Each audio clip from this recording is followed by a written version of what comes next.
चालू करिए। मैं के सामने डीजे सुमित सतीश, डीजे सुमित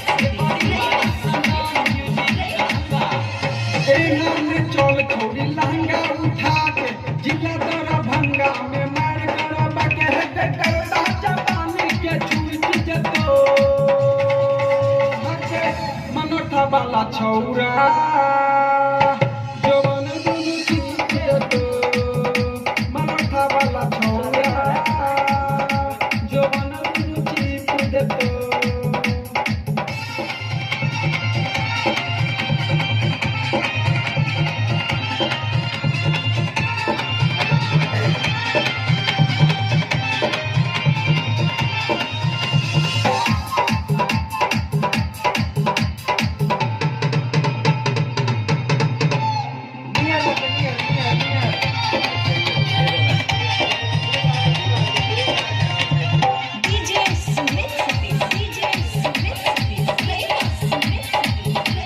के न को तू फंस गेला रे गुरु गोविंद के जाल में माँ जाले तो तक दीवाना सट के तोरा देवाल में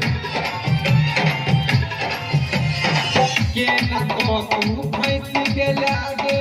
गुरु गोविंद के जाल में माँ जाले तो दशरथ दीवाना तोरा देवाल में हके कहता कि दूसरा खाला खीर देतो हटे मनोठा वाला छौरा